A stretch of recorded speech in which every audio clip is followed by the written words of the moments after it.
Baruch atah Eloheinu melech haolam asher mitzivanu la'asot. Praise to you, Lord God, rule of the universe, who has made us holy with your commandments and commanded us to busy ourselves with the words of Torah. So this evening will be one of those classes where I do all the talking. I hope you'll forgive me. Our subject is making evening meaningful. So the Sabbath, Shabbat, begins at sunset on Friday. Certain rituals help usher it in, and many of these have been repurposed from temple rituals. Hopefully now we have a basic understanding of what we're doing, regardless of our experience with Shabbat. So we're going to start with candlelighting. The blessing is, praise to you, Lord God, rule of the universe, who has sanctified us with the Lord's commandments and commanded us to light the Shabbat candle. Some of us are familiar with it in Hebrew. It's always interesting to see what these words actually mean that we've been saying in Hebrew when we say them in Hebrew. So the first question, how many candles are we lighting? Most people light two. One for the Exodus version of the Ten Commandments, one says Zechor, remember Shabbat. One for the Deuteronomy version, one says Shemor, keep Shabbat. Others light one candle for each person in the nuclear family. When do we light the candles? Most people light 18 minutes before sunset. Combined with ending Shabbat 42 minutes after sunset, this gives an extra hour to Shabbat, because we like Shabbat.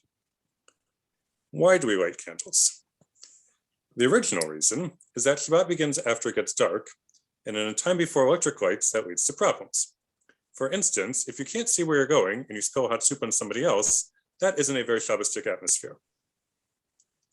Like many other things in Judaism, there's the reason why something started, and then the other reasons that have been ascribed to it afterwards.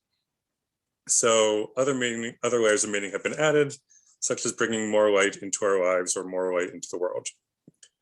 Additionally, it's reminiscent of the menorah that was lit in the temple, because after the temples were destroyed, the rabbis transformed some of the rituals into home rituals. This will be a recurring theme this evening. However, you might be aware that there's a prohibition against kindling a fire on Shabbat. And when you're lighting Shabbos candles, you're kindling a fire. So that is why normally we say the blessing and then do the action.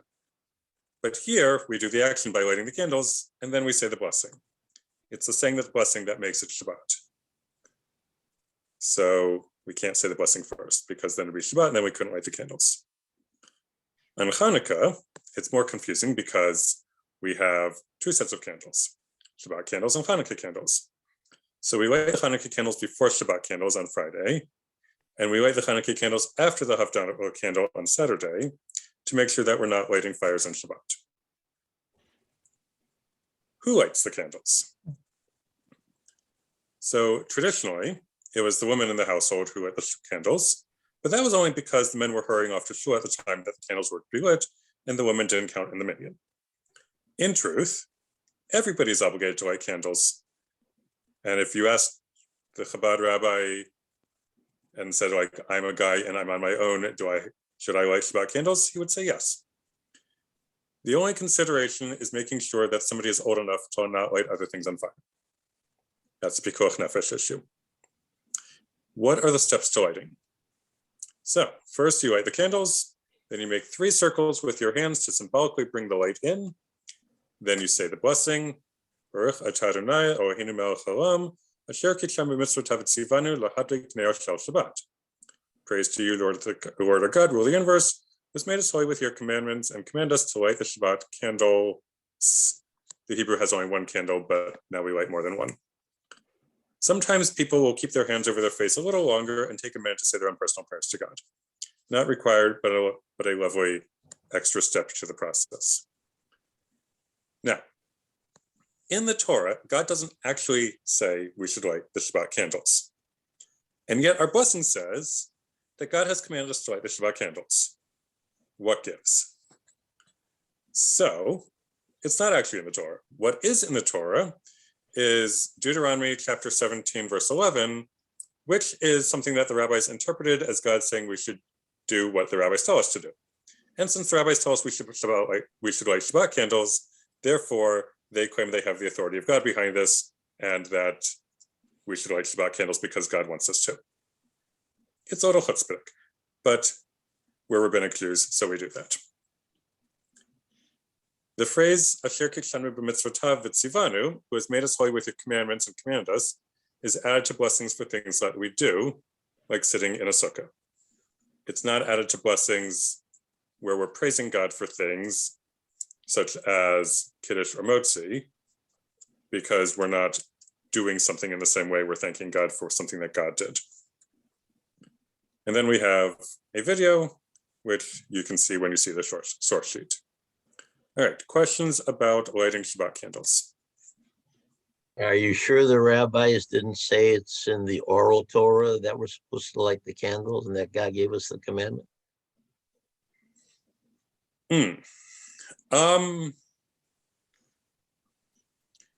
Yes, they do say it is in the oral Torah, and that God commanded us the oral Torah, which they trace back to Pirkei Avot, first chapter, first Mishnah. That being said, it is also hung on this verse in Deuteronomy, so that it is considered not just a commandment of the rabbis, a Rabbanan commandment, but it's also considered a Deoraita commandment from the Torah. So yes, and. Other questions? I have a first comment and a question. We have a tractate Shabbat in the Talmud Bavli. I'm not familiar with Yerushalayim, so I'm not sure exactly what tractates are those, if they're all the same or not. But I was thinking that maybe it's found in there or elsewhere, or also we add the extra time in advance, or to light candles. You mentioned the 18 minutes, like a lot of people do. Could be a little more, even I imagine in some households with young children who are kvetching and crying and want to eat. But so does that help avoid the lighting fire on Shabbat that you were mentioning before, including Hanukkah? So you're asking, if you light the candles 18 minutes before sunset, does that give you a buffer so that you're not lighting candles at sunset? Shabbat. Yeah, on Shabbat itself? You're embracing Shabbat, but you're not on Shabbat yet until you embrace Shabbat. So the lighting of the candles may be that extra time in advance may be a safe harbor. I see what you're asking. My sense of the matter is no. That there is discussion in the Talmud about, can you bring Shabbat in early, and if you do so and you discover that it's early, is it still Shabbat for you? And I believe what they land on is, if you bring Shabbat in early, which in this case would be defined as saying the blessings for lighting the Shabbat candles, then it is Shabbat for you. So that being said, there's some discussion about when does Shabbat end relative to when you say Havdalah. But when you bring it in early, I don't think this is a case of offense around the Torah, to make sure that you don't actually violate Shabbat by lighting candles early. But that would be a reasonable connection. So good question. Thank you. Other questions about lighting Shabbat candles? David. Yeah.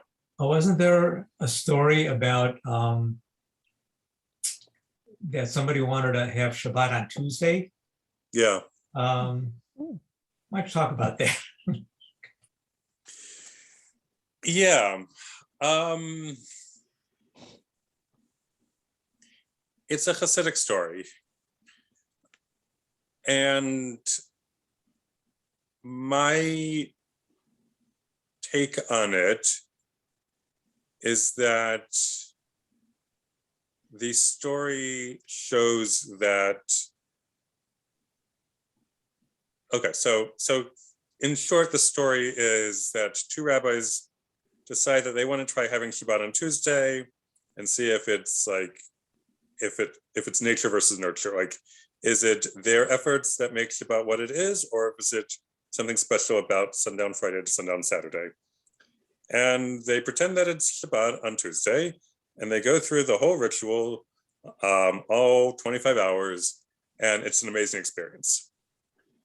And so I think the takeaway for me here is that Shabbat is what you make of it. In Pirkei Avot, chapter 6, I believe, it says, according to the effort is the reward. So, like, you get out of Shabbat what you put into Shabbat. If you make your Friday evening dinner extra special, then you have an extra special Friday evening dinner. If you make the whole 25 hours extra special, you have an extra special 25 hours. Saturday happens on its own, Shabbat does not. That's why we say you make Shabbat. So to me, that story says that we as people have the power to make Shabbat happen, and that it's in our hands as to what that Shabbat experience is going to be like.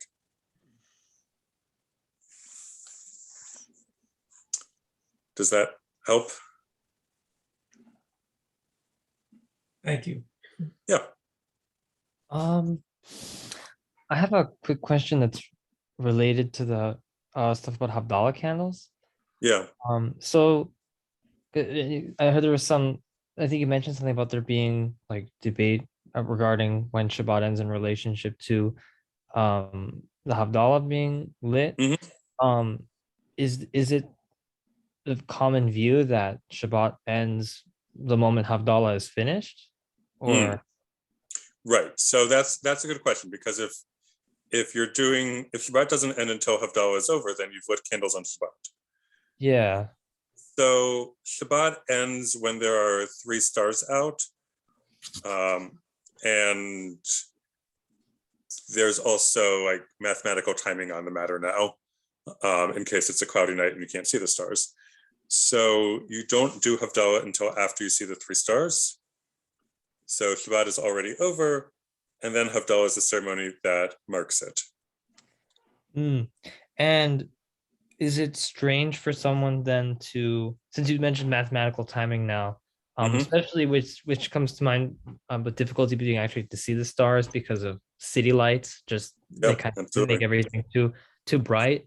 So will some people then, will they light, if they're in a city where you're not able to see it, will they light the Havdalah candle after like the mathematical time approaches? Is that when they'll light it? Oh, exactly. Okay. I see. Okay. So if you have access to both the time that Shabbat begins and the time that Shabbat ends, then you know what times you have to work with. If you only have the time that Shabbat begins, then you can assume it's 25 hours later. Interesting. Okay. Thank you. Yeah. That clarifies my question. Great.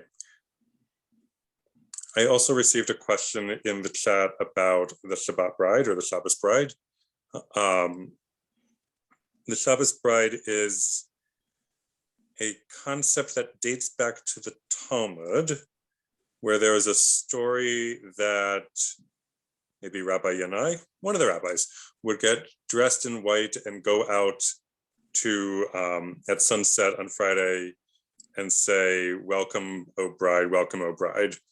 The Kabbalists, who were the mystics in Tzfat, in Israel in the 1500s, took this like tiny little story in the Talmud and fully expanded it into what we now know as the Kabbalat Shabbat service, the welcoming Shabbat service. It's primarily Psalms plus L'chad Udi, and Yedid Nefesh, maybe 1 or 2 other things I'm not remembering, before we begin the evening service with Baruch Hu on Friday evening.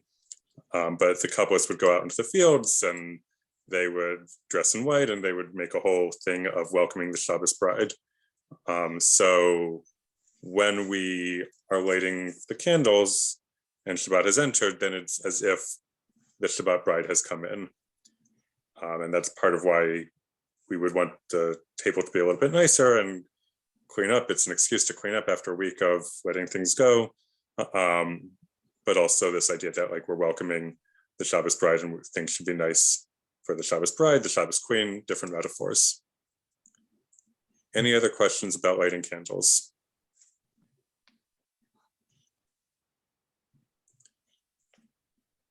All right, seeing none, let's move on. Speaking of visitors, to Shalom Aleichem. So, in English, Shalom Aleichem is peace be with you, ministering angels, messengers of the Most High, messengers of the Sovereign of Sovereigns, the Holy One, blessed be God. Verse 2, come in peace, messengers of peace, messengers of the Most High, messengers of the Sovereign of Sovereigns, the Holy One, blessed be God.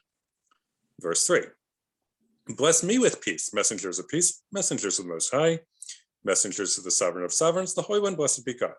Verse 4, go in peace, messengers of peace, messengers of the Most High, messengers of the Sovereign of Sovereigns, the Holy One, blessed be God. So the first question is, why are we singing Shalom Aleichem? There's a story in the Babylonian Talmud about two angels that visit each Jewish home on Friday evening. If the home is ready for Shabbat, the good angel says, may it be like this next week, and the bad angel has to say, Amen. If the home is not ready for Shabbat, then the bad angel says, may it be like this next week, and the good angel has to say, Amen. And the other detail about Shalom Aleichem is that it was written around the year 1600 in Prague, in now the Czech Republic.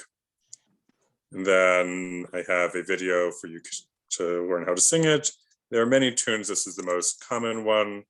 The tune was written by Israel Goldfarb, who wrote a number of pieces of liturgical music, including Vishamru, the other tune that wasn't written by Shlomo Carlebach. And then I have a reading of a story. This is a reading of the Shabbat Angels, a telling of the Talmudic story done by master storyteller Max Handelman, who is the Young Family Director of Education at Anshamet. Questions about Shalom Aleichem?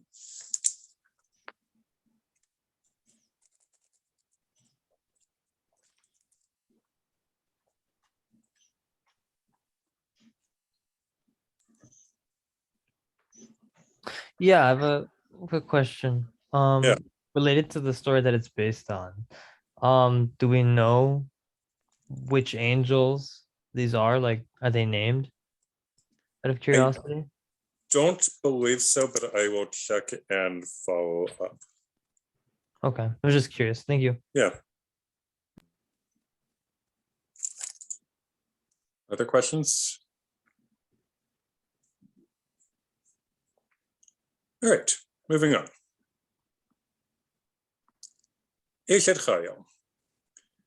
So, some people have the custom that the wife is serenaded with Eshet Chayil, which is from the book of Proverbs, chapter 31, verses 10 to 31. This text extols the virtues of the model wife who can do everything. Other people don't do this because it sets the woman on a pedestal and creates an impossible standard to reach. And then there are some people who will balance singing Eshet Chayil with Ashrei Ha'ish, talking about the model man. That's from Psalms 112, verses 1 to 9. And then there are those who will replace all of it with verses from Shir Shirim, a biblical song of songs, which is about love. And I have the text of Eshet Chayil in the appendix of the source sheet. Questions about Eshet Chayil?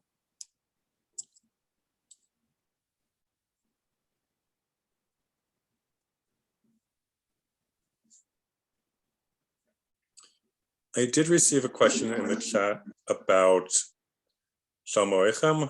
I'm sorry, it came in after I moved on. And the question was, what defines a house being ready for Shabbat? And I think it's flexible. There's not a specific checklist, but if you've made an effort for your Shabbos dinner to be different from Thursday dinner, so it's not just like an everyday thing, but it's special in some way, then your house is ready for Shabbat. So for some people, it might look like they have candles and Kiddush and Challah. Other people, it might look like it's a little bit cleaner, and there's maybe a little bit nicer food, but sort of like how the Ten Commandments say Zachor Yom HaShabbat, remember the Shabbos day. Like as long as you've done something that makes the house ready, that shows that you've done something to like remember that Shabbat and treat it a little bit differently. How it looks is going to be flexible. A comment about that. About 8 or 9 years ago, we were at the movie theater in Evanston, and it was delayed. So the man in front turned around. It was somebody that my husband knew from Gottlieb, another doctor, and he was telling us how he had just come back from Israel. His daughter, their daughter, had 7 children, and and they were like from age 2 to 10, and they taught him about how to make the house ready for Shabbat. Each child had a job to do. And when that was completed, I mean, one maybe took the garbage, one dusted, one vacuumed, even though they were little. And when that was done, his daughter said, now the house is ready for Shabbat and we can proceed. So it was a nice comment. Yeah. Of course, Yeah, you know how she was managing with 7 children, but yes. David, is Eshet Chayil putting a woman on a pedestal and setting a standard that is impossible to reach any different than the blessings we give our children, telling them to be like others who have reached, who have higher standards, and making it impossible for them to reach their standards? That is a great question. I will, with your permission, I will address that when we get to blessing the children, because you raise a good question.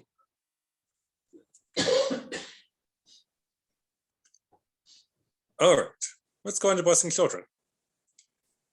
So for our sons, we say, may God make you like Ephraim and Manasseh. For our daughters, we say, may God make you like Sarah, Rebecca, Rachel, and Leah. And then for all of our children, we say, may God bless you and protect you. May God deal kindly and graciously with you. May God bestow divine favor upon you and grant you peace. So first question is, why do we bless our children on Shabbat? So at the end of Genesis, Jacob blesses Joseph's sons and says, my descendants will bless their children. Okay. Now, why do we bless our sons to be like Ephraim and Manasseh? Those were Joseph's sons, and Jacob said that sons will be blessed to be like Ephraim and Manasseh. All right, so again, that's the historical reason. We do it like them. And now there are the layers of meaning added on top of it. So plenty of people have been like, so new, why these two in particular?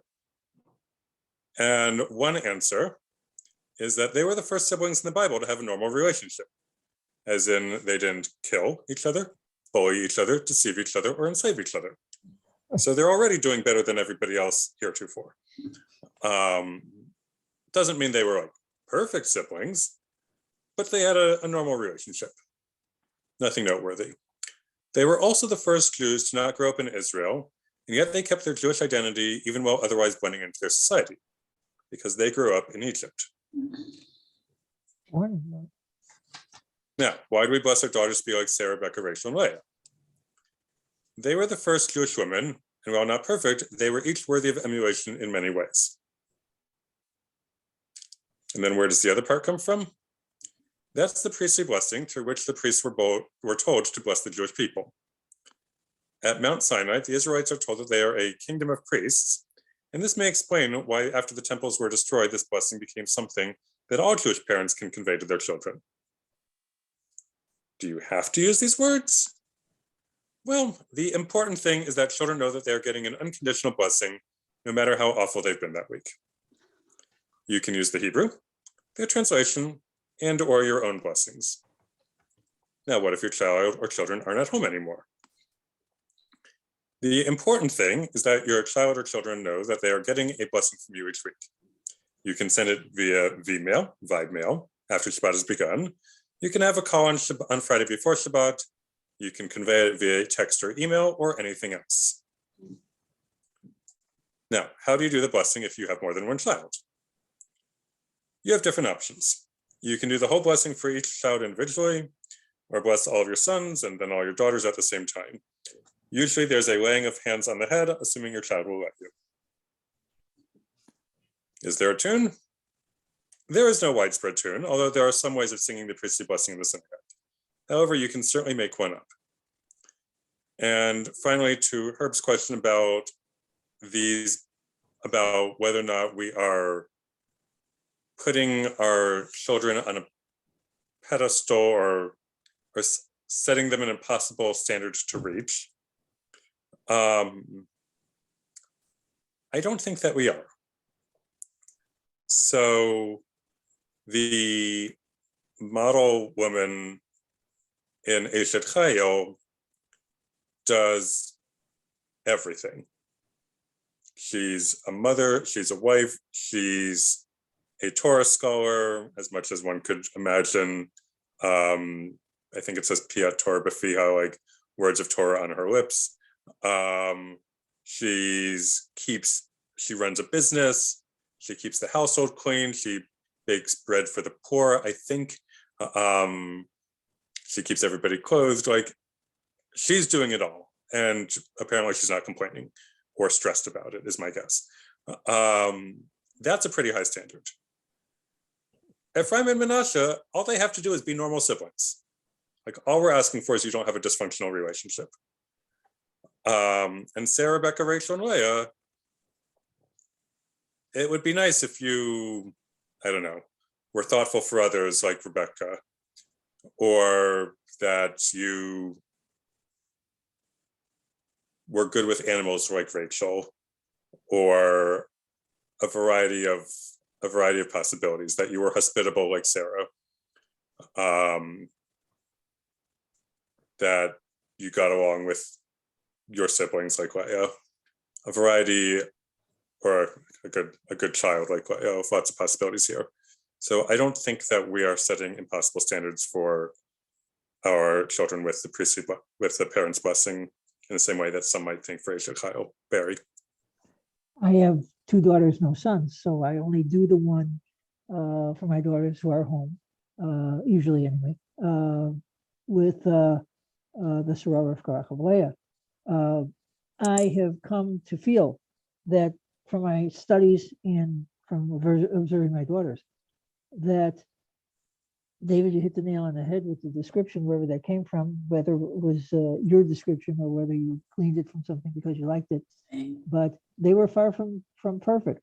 But they had a dedication to what I know of as the God of the Hebrews. And given, aside from their particular skills that may have been unique and exceptional, their dedication was a common thread through all of them, and it took all of them to provide for what became the 12 tribes of Israel and to fulfill God's promise to get us to the promised land. So they're all in it together, and I want my daughters to be all in Judaism as well. Great, thank you. David, I'd be curious what the women on this call think about the standards. Ephraim and Manasseh seem like they're brothers, who didn't kill each other, as compared to asking your daughters to be the 4 matriarchs of our religion. And is that really an equitable standard being set for the daughters of our race as compared to the sons of our race? And I'd be curious if the women see it the same way, that it's, they're both just fine, they're just limited. Sure, I open the floor.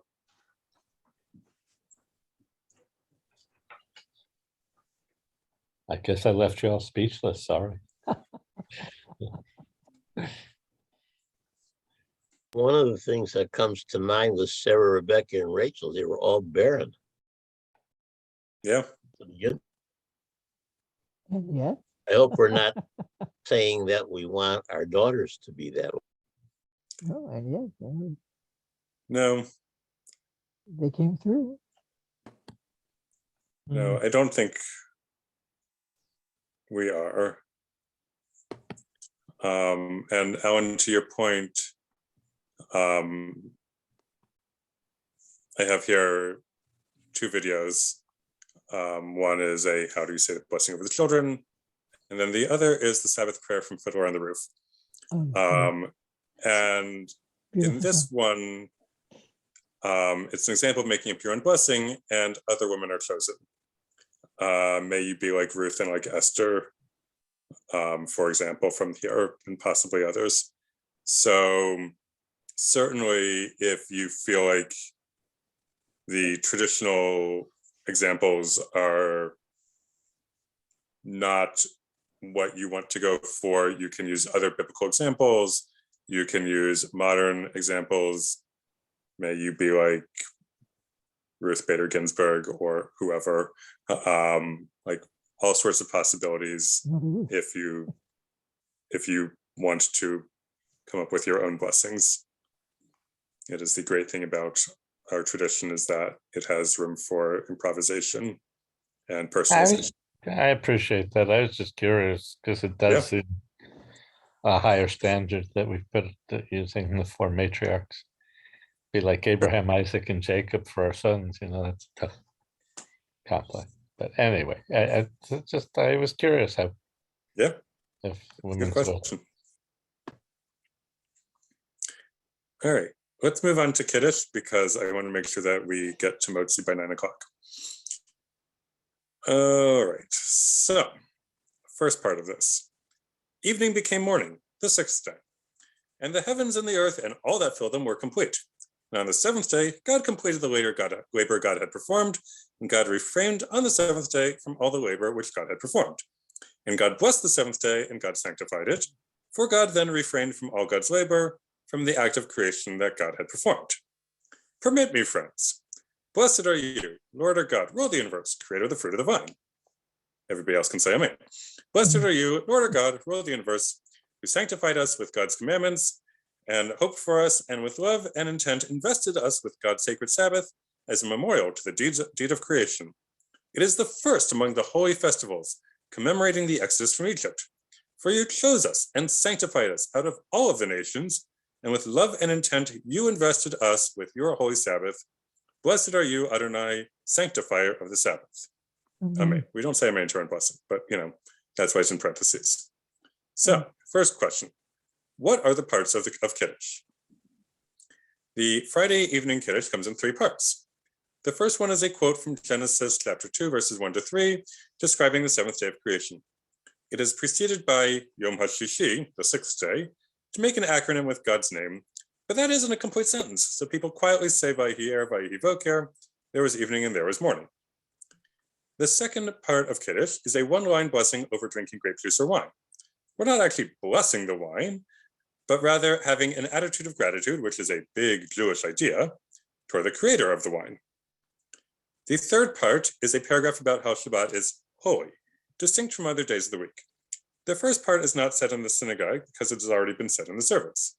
At home, each person/family determines how many parts they will do. Now, why do we say Kiddush? The temple had a wine offering, and the rabbis moved that to the Shabbat home rituals when the temple was destroyed. Also, just like we would acknowledge the host and the occasion before celebratory dinner, so too do we acknowledge God for creating the drink and talk about the opportunity to be free and rest on Shabbat. Also, this is because the 2 versions of the 10 Commandments give 2 different explanations for why we keep Shabbat. God rested on the 7th day of creation, which is a universalist approach, and God took us out of slavery, and now we get an opportunity to rest, which is a particularist approach. Rather than choose, Kiddush talks about both reasons. Okay, so why are we doing Kiddush at the start of Shabbat? Every Hebrew word has a root of usually 3 letters. In this case, the root is Kuf Daled Shin, which means holy. Holy has a feeling of separate, non-ordinary. By saying Kiddush at the start of Shabbat, we are sanctifying the time by saying that this time is now separate and holy. According to Rabbi Abraham Joshua Heschel, one reason that Judaism survived after the temple was destroyed is that we replaced holy space with holy time. Shabbat is the first thing in the Bible to be considered holy. God makes his claim right after finishing creation in the text that we saw here.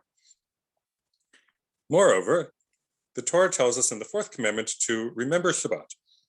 By making this verbal declaration, we are fulfilling that.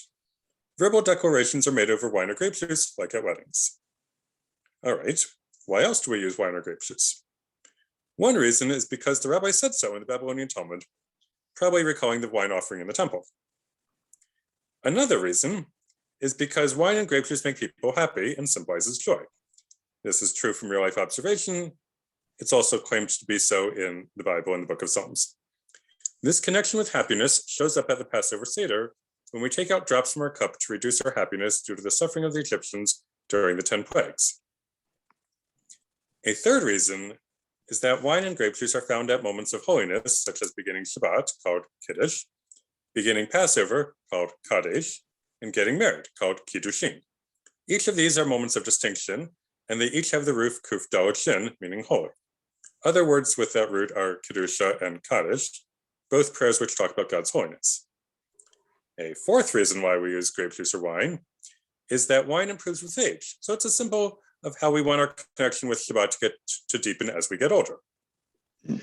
Note that if you have a problem with alcoholism, it is a matter of pikuach nefesh, saving a life, to not say Kiddush over wine. In this situation, you are commanded to use grape juice.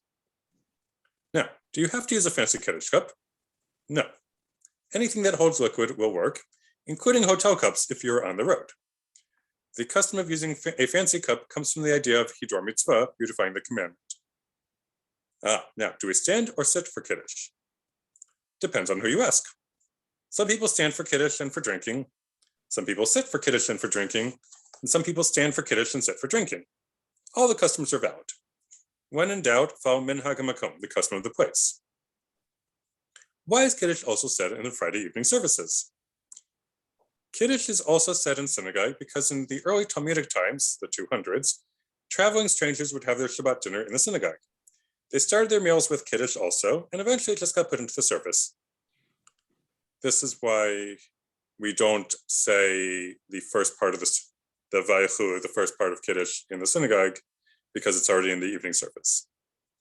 Are there any theological statements being made through Kiddush? Yes. By saying that God is the creator of the fruit of the vine, we are acknowledging that growing things involves factors outside of our control. Unlike paganism, we are saying that all compliments and complaints about everything get addressed to God, not to the God of this or the God of that. Also, by saying that God took us out of slavery, we are acknowledging that God acts in history through the actions of people, in this case, Moses. Furthermore, by saying that God created the world, we are acknowledging that the world is God's, and we're simply using it for a few decades. Like anything else that we borrow, it is our responsibility to take care of it. Another question, what's with the savri or l'chaim that people sometimes say before they start the blessing over the wine? Savri means with your permission. It's asking permission from the group to be the one who says Kiddush on behalf of everybody else. It's also asking permission to drink in front of everybody, since it's not polite to eat or drink in front of others when they don't have as much, if any, of what you have. This is less likely to be an issue if everybody's saying it together. Some people respond to savri with l'chaim, to life, as in the Fiddler on the Roof song. Lots of reasons are given, none of which are necessarily true. For instance, sometimes wine was poisoned, so everybody's assuring the leader that this cup is only for life. Another reason that was made up to explain this was that the fruit that Adam ate was actually a grape, supposedly, and it's the grape that brought death and misery into the world, so we're assuring the leader that this cup of grape liquid is for the purposes of life and not for death. A third reason, which I just made up, is that it reminds us to not drink more than 1 drink per hour so we don't risk blood alcohol poisoning. All right, what specific thoughts can I get from specific phrases in the Kiddush? So from Asher Kishem Mitzvotav, who made us holy with God's commandments, we see that the purpose of Shabbat is to make our lives holier. From Techila Lemikra E Kodesh, first among our holy days, this refers to Leviticus chapter 23, where Shabbat is listed first before the other holidays. One could argue that it is the most important.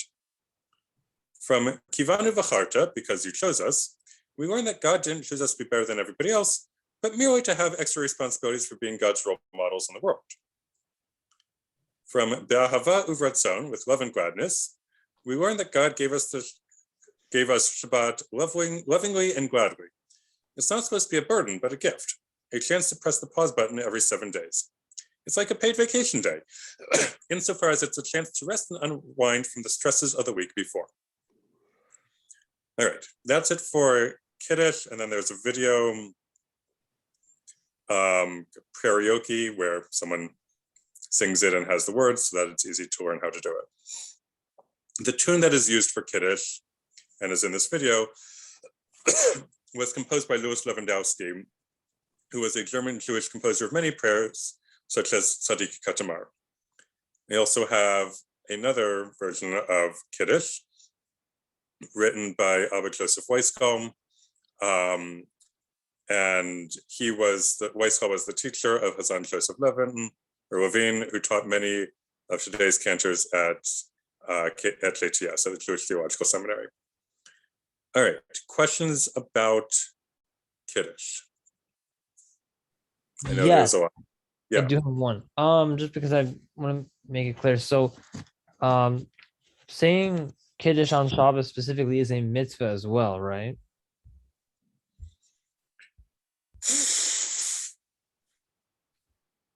Probably. It's something that if it is a mitzvah, I'm going to guess that it's d'Rabbanan, that it's something the rabbis commanded us to do. I don't know that it is based in anything biblical. I was wondering because I know you also mentioned that the reason why wine or grape juice is used for it is because the sages say so. So I wanted to connect it, see, is the whole practice then therefore a mitzvah d'Rabbanan? That's what I was wondering. Yeah, it is my guess that is a commandment of the rabbis. Okay, I see. Thank you. Yeah. Other questions?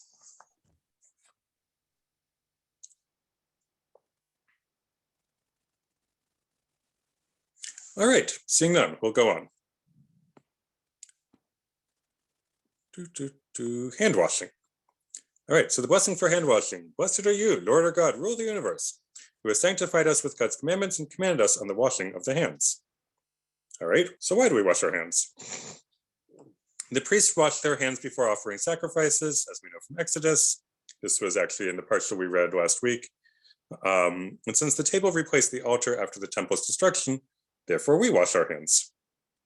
Now, some people have the custom to not talk after washing, okay, so why? The idea is that we want to maintain our holy state of mind after saying the blessing, so we don't talk until we say the Motzi blessing over the Challah, unless asking for Challah-related things like the salt. Humming and singing wordless tunes, called nigunim, is permitted. Some have the custom, for instance, of using the tune for Simon and Garfunkel's song, The Sound of Silence, my personal favorite. You can think of this as a mindfulness exercise, maintaining a more spiritual state of mind.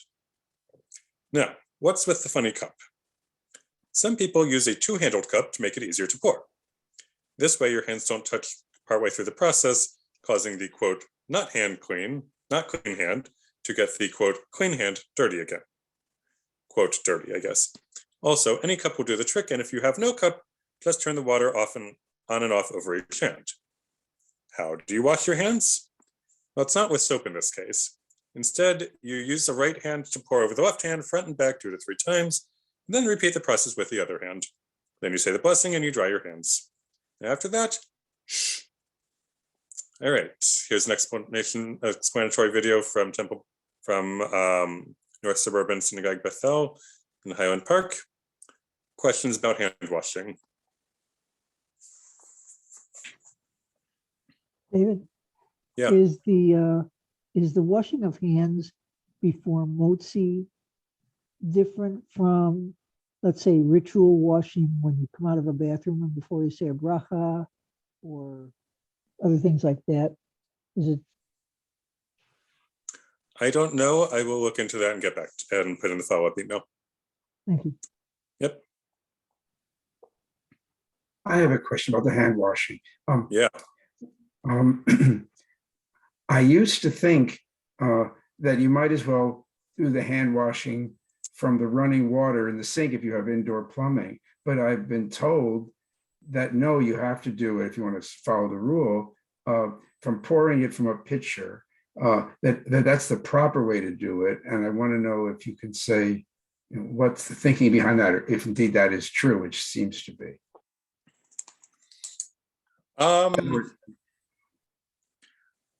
I don't know the thinking behind it, other than maybe that's what they were doing in the temple. It seems that given the proliferation of hand washing cups, that it is probably considered preferable to use a cup if you have one. And if you don't, then you use the hand washing, you turn on and off the water. It may also have to do with the idea that we want to indicate this is different and special from normal washing of hands. And so having a prop helps to indicate that it's different.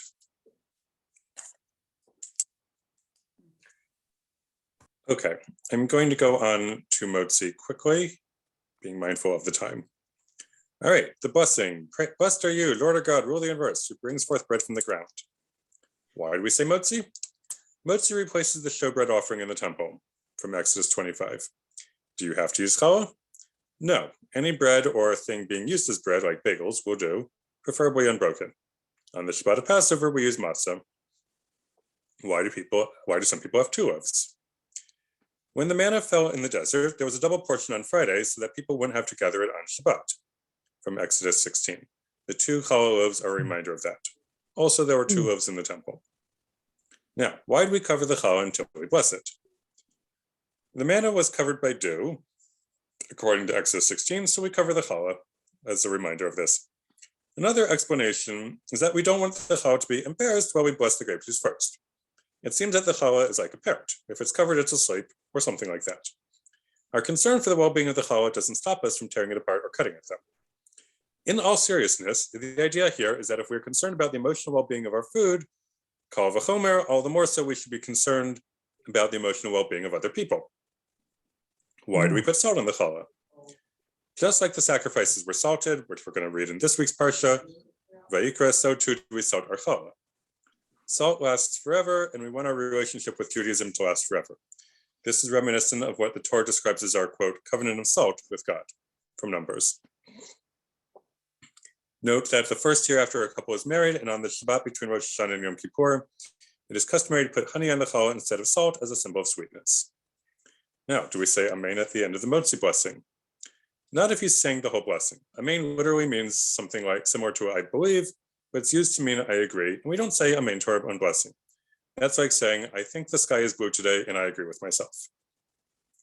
All right, so what's the difference between hamotzi and the motzi? Nothing. The blessing is called hamotzi because that's the word in it, the blessing, but since hamotzi means the motzi, if you say we're going to say the hamotzi, you've actually said we're going to say the motzi. What ideas can I take away from the motzi? Humans are partners with God in creation. We thank God for bringing forth bread from the earth, but only God helps with bringing it up from the earth. God only helps with that. We have to finish the job of turning it into bread.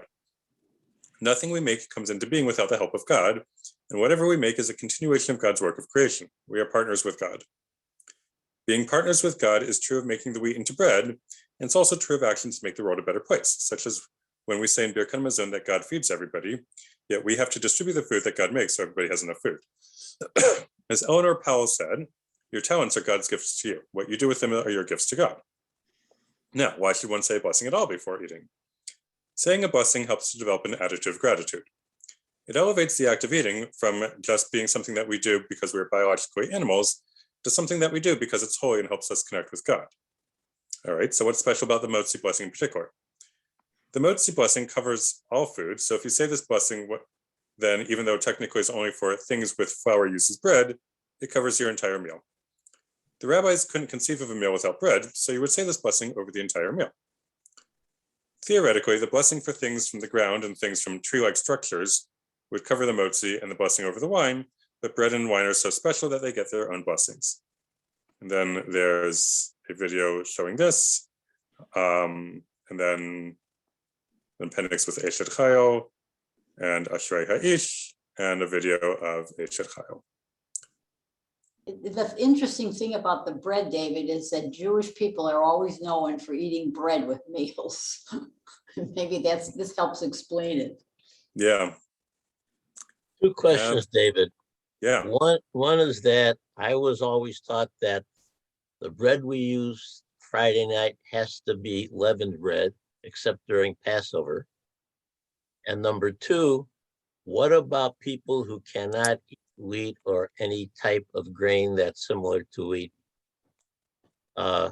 Is there a problem in terms of the bread that they might use?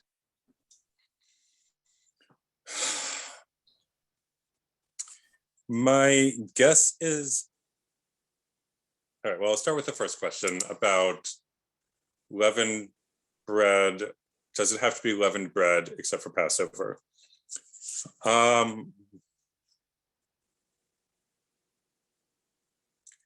My sense is that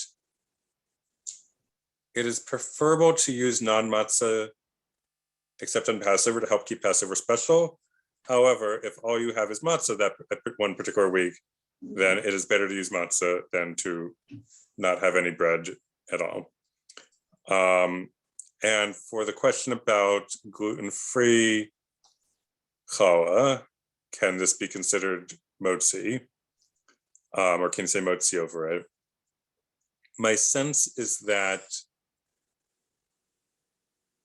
I'm going to draw on the precedent of biscuits. Biscuits in the north are considered mizonot. They're a snack. Biscuits in the south are considered motzi because they're used as bread. So I believe what I'm taking from this is that it has to do with how you use something. If you're using something like bread, then it gets the motzi blessing. I will double check that though and put that in the follow-up email. I was thinking more in terms of the things we do to preserve life for health reasons. Also a good line of thought, yeah. North and south of what, David? North and south of the Mason-Dixon line. Okay.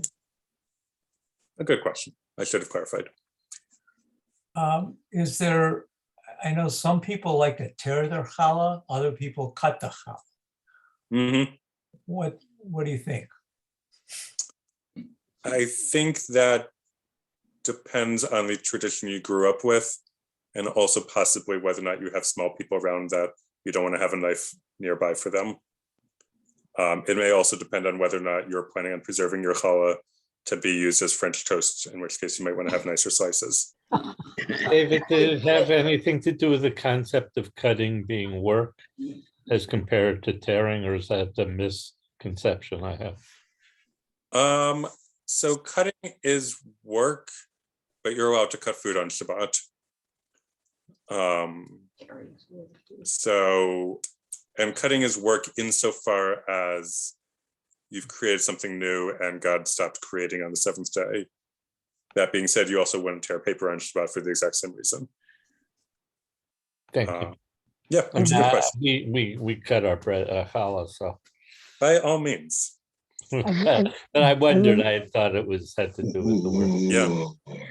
So I've thank you. observed certain families that cut, but not all the way through, so that the last thing he or she was doing the motzi, he used my household, tears the bread at the end and then cuts off, or either tears or throws or cuts. So yes, so and then there are those who throw the bread to people. Yes, exactly. And there are those who throw the bread to people and those who pass the bread to people. Right. All sorts of ways of doing this. As long as everybody gets something, it's all good. Yep. All right.